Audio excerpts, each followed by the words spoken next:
శ్రీహ. ఓం స్వస్తి శ్రీ గణేశాయ నమః. ఓం శ్రీ హేరంభాయ నమః. ఓం శ్రీ మేధా దక్షిణామూర్తయే నమః.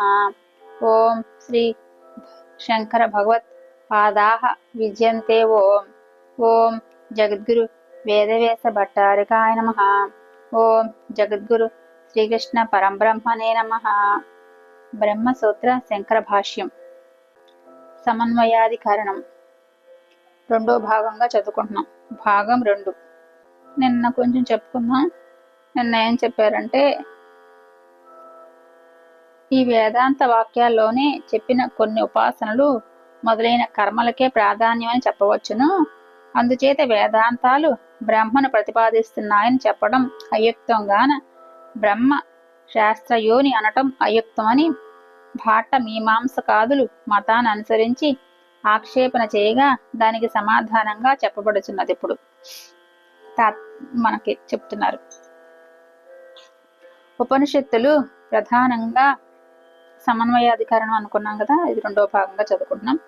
ఉపనిషత్తులు ప్రధానంగా కర్మలు ఆచరించే వారిని దేవతాదులను బోధిస్తాయా లేక బ్రహ్మను బోధిస్తాయా? అది పూర్వపక్షం యొక్క అంటున్నారు. అప్పుడు కర్మల అనుష్ఠానానికి ఉపయోగించడం వల్ల కర్తలు మొదలైన వారినే బోధిస్తాయి అంటున్నారు. ఉపనిషత్తులు ప్రధానంగా కర్మలు ఆచరించే వారిని దేవతాదులను బోధిస్తాయా లేక బ్రహ్మను బోధిస్తాయా? కర్మల అనుష్ఠానానికి ఉపయోగించడం వల్ల కర్తలు మొదలైన వారినే బోధిస్తాయి అంటున్నారు.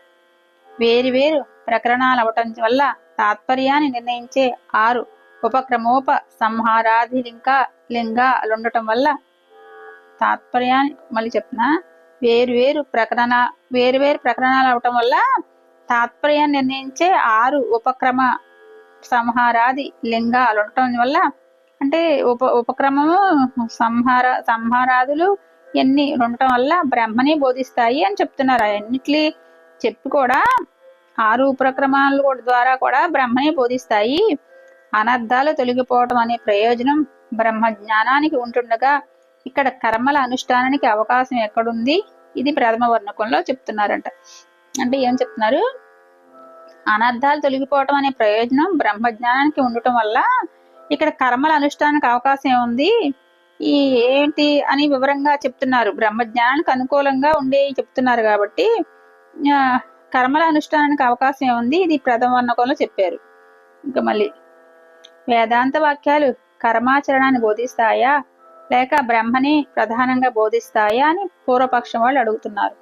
వేదాంత వాక్యాలు కర్మలు ఆచరించాలని బోధిస్తాయి లేక బ్రహ్మనే ప్రధానంగా బోధిస్తాయనే దానికి ఇవి శాస్త్రం అవడం వల్ల మననం చేయాలి.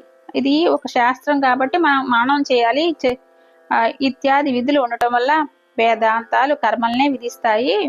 మననం చేయటం ఎన్ని చెప్పడం వల్ల వేదాంత కర్మల్నే విధిస్తాయి. కర్త ఇష్ట ప్రకారం చేయడానికి మానటానికి అవకాశం లేనప్పుడు విధి ఉండదు. అది కర్త చేసే అతను ఇష్టం ప్రకారం చేయడానికి మానటానికి అవకాశం లేనప్పుడు విధి ఉండదు. అవకాశం చేయటానికి మానటానికి అవకాశం లేనప్పుడు విధి అంటూ ఉండదు.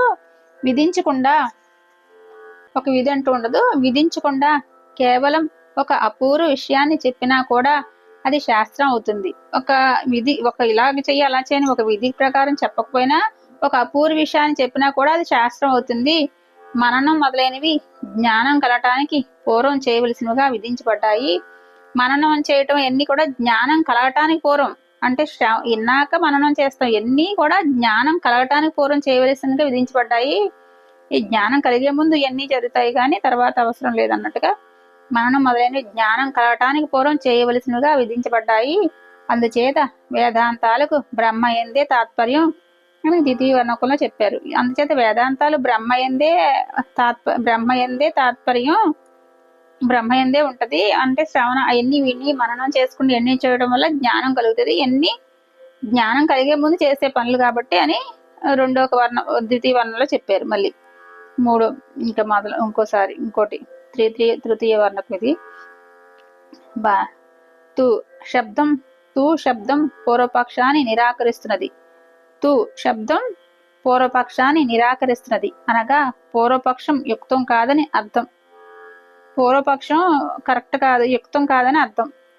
తత్తు అంటే సర్వజ్ఞము, సర్వశక్తము, జగదుత్పత్తి స్థితిలయాలకు కారణము అయిన ఆ బ్రహ్మ వేదాంత శాస్త్రం వలనే తెలియబడుచున్నది. ఇది ఉత్పత్తి నిలయాలకు కారణము అయిన బ్రహ్మ వేదాంత శాస్త్రం వల్లనే తెలుస్తుంది. సృష్టి స్థితి లయాలు ఇవన్నీ కూడా మనకి ఈ వేదాంత శాస్త్రం వల్లే తెలియబడుతున్నది. ఎట్లు క్వశ్చన్ తినది ఎట్లు అని.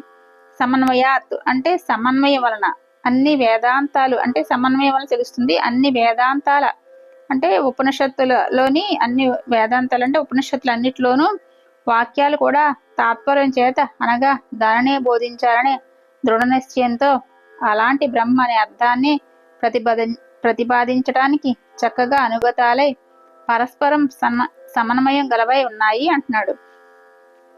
ఏంటంటే ఉపనిషత్తులలో కూడా వాక్యాలన్నీ ఏంటంటే దృఢ నిశ్చయంతో బ్రహ్మ అలాంటి బ్రహ్మే అనే అర్థాన్ని ప్రతిపాదించి చక్కగా ఆ అర్థమయ్యేటట్టు పరస్పరం సమన్వయ జరిగేటట్టుగా చెప్పున్నాయి. ఆ వాక్యాలు ఏమనగా సదేవ సౌమ్యే ధమగ్ర అసీత్ అంటే అర్థం ఏంటంటే ఓ సౌమ్యుడా, సృష్టికి పూర్వం కేవలం సద్రూపమైన బ్రహ్మ మాత్రమే ఉండేది అని చెప్తున్నారు అట. ఓ సౌమ్యుడా, సృష్టికి పూర్వం కేవలం సద్రూపమైన బ్రహ్మ మాత్రం ఉండేది. మళ్ళీ ఏకమేవ అద్వితీయం అంటే ఆ బ్రహ్మ ఒక్కటే. సృష్టికి పూర్వం సద్రూపమైన బ్రహ్మే ఉంది, ఆ బ్రహ్మ ఒక్కటే. దానితో పాటు రెండోదంటూ ఏది లేదు.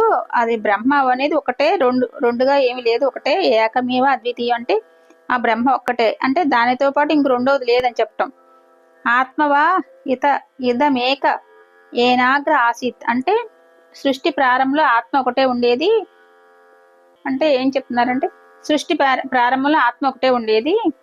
ఇంకా నెక్స్ట్ తదేతద్ బ్రహ్మ పూర్వ మన పర మనంతరమ బాహ్యం అంటే ఏం చెప్తున్నారంటే మాయల చేత బహురూపమైన బ్రహ్మ ప్రత్యక్షమైనది. ఈ మాయల చేత బహురూపంగా కనిపిస్తుంది కానీ అసలు బ్రహ్మ ప్రత్యక్షమైనది. దీనికి కారణం ఏదీ లేదు, కారణం లేదు, కార్యం లేదు, విజాతీయమైనది ఏదీ లేదు, ద్వితీయ వస్తు అనేది లేదు అని చెప్తున్నారు. ఏంటంటే మాయ చేత బహురూపమైన బ్రహ్మ ప్రత్యక్షమైనది. దీనికి కారణం ఏదీ లేదు, కార్యం ఏదీ లేదు, విజాతీయమైనది ఏదీ లేదు, ద్వితీయ వస్తువు ఏదీ లేదు అని చెప్తున్నారు మీనింగ్. నెక్స్ట్ అయమాత్మ బ్రహ్మ సర్వానుభూ అంటే ఈ ఆత్మయే బ్రహ్మ సర్వమును అనుభవించేది అంటే తెలుసుకునేది అనగా చిద్రూపమైనది అని చెప్తున్నారు. అంటే ఏంటంటే ఈ ఆత్మయే బ్రహ్మ సర్వమును అనుభవించేది, బ్రహ్మ అనేది సర్వము అనుభవించేది, తెలుసుకునేది అని చెప్తున్నారు అన్నమాట. నెక్స్ట్ బ్రహ్మే వేద మమృతం పురస్తాత్ అంటే ఏంటంటే తూర్పు దిక్కున ఉన్న దేని అవిద్యాంసులు బ్రహ్మ కాదు అనుకుంటున్నారో అది విద్వాంసులకు నిత్యమైన బ్రహ్మయే. ఏమని తూర్పు దిక్కు ఉన్నది అవిద్వాంసులు ఏమనుకుంటారంటే బ్రహ్మ కాదు అనుకుంటారంట. అది విద్వాంసులకు అది విద్వాంసులకైతే అది నిత్యమైన బ్రహ్మమే. ఇటువంటి ఇత్యాది వాక్యాల్లో తెలియపరుస్తున్నారని. మళ్ళీ వివరణ పైన ఉదహరించిన వాక్యాల్లో సదేవ ఇత్యాదకం సామవేదంలోనిది. ఈ పైన ఉదహరించిన వాక్యాల్లో సదేవ అనేది ఇత్యాదకం సామవేదంలోనిదంట. ఆత్మావా ఇత్యాది వాక్యం ఋగ్వేదంలోనిది. ఆత్మావా అనేదేమో ఋగ్వేదంలోనిదంట. తదే తత్ ఇత్యాదకం యజుర్వేదంలోనిది. తదే తత్ అనేది సదేవ అనేదేమో సామవేదం, ఆత్మావా అనేది ఋగ్వేదం, తదే తత్ అనేది యజుర్వేదంలోనిది. బ్రహ్మే వేదం ఇత్యాదకం అథర్వవేదంలోనిది. బ్రహ్మే వేదం అనేది అధర్వం లేని. ఏదైనా ఒక ఘట్టంలో ప్రధానంగా చెప్పదలిచిన విషయం ఏదో తెలుసుకొనడానికి శాస్త్రకారులు 6 లింగాలు అంటే గుర్తులు, లింగాలంటే గుర్తులని చెప్పుకున్నాం కదా, 6 లింగాలు చెప్పారు. అంటే ఆ ఘట్టం ప్రారంభంలో ఏ విషయం చెప్పబడిందో అంటే ఒక ఘట్టం ప్రారంభంలో ఏ విషయం చెప్పబడిందో చివరి కూడా ఏ విషయాన్ని చెప్పి ఉపసంహారం చివరి కూడా ఏం చెప్తుందో అంటే ముగింపు కూడా ఏం చెప్తుందో చేయబడిందో అది ప్రధానమైంది. ప్రారంభంలో ఏం చెప్పారు, ముగింపులో ఏం చెప్పిందో అది ప్రధానం. దాన్ని చెప్పడానికే ఈ ఘట్టం యొక్క తాత్పర్యం నిర్ణయించాలి. అది దాన్ని చెప్పడం కోసమే ఈ తాత్పర్యం అంతాను. ఈ ఉపక్రమోప సంహారాలు రెండు కలిసి ఒక లింగం. లింగం అంటే గుర్తని చెప్పుకున్నాం కదా. ఈ ఉపక్రమ సంహారాలు, ఉద్భవించడం, సంహారం, ఈ రెండు కలిసి ఒక గుర్తు. అభ్యాసం అనగా అదే విషయాన్ని పలుమార్లు చెప్పటం. అభ్యాసం అంటే అదే ఒక విషయాన్ని పలుమార్లు చెప్పటం. అపూర్వత అనగా ఆ విషయం క్రొత్తదిగా ఉండటం. అంటే అపూర్వత అంటే విషయం విన్నదైనా కొత్తగా అనిపిస్తుంది మనకి, ఆ విషయం క్రొత్తదిగా ఉండటం. దానికి ప్రయోజనం ఏంటంటే ఫలం. దానికి ప్రయోజనం ఫలం. దానిని ప్రశంసిస్తూ కొన్ని మాటలు చెప్పడం. అంటే దాని ఫలం ఏంటంటే దాన్ని ప్రశంసిస్తూ కొన్ని మాటలు చెప్పడం. అర్థవాదం అది యుక్తి సంగతంగా ఉండటం. అర్థవాదం ఏంటంటే యుక్తంగా, అంటే తెలివిగా, అర్థమయ్యేటట్టు తెలివిగా సంగతంగా ఉండటం. ఉపపత్తి అంటే ఈ 6 లింగాలు లేదా కొన్ని లింగాలు తాత్పర్య నిర్ణయానికి ఉపయోగిస్తాయి. ఉపపత్తి అంటే ఈ 6 లింగాలు అంటే ఈ 6 గుర్తులు ఈ రకాలుగా చెప్పడం ఏంటంటే కొన్ని లింగాలు అంటే కొన్ని గుర్తులుగా తాత్పర్య నిర్ణయానికి ఉపయోగిస్తాయి, మనకు అర్థం అవటానికి ఉపయోగిస్తాయని చెప్తున్నారు. మళ్ళా రేపు కాస్త చదువుకున్నాం. ఓం శ్రీ గురుభ్యో నమః. సర్వం శ్రీకృష్ణార్పణమస్తు. ఇది సమన్వయ అధికారంలో 2వ భాగంగా చెప్పుకున్నాం. సంపూర్ణం.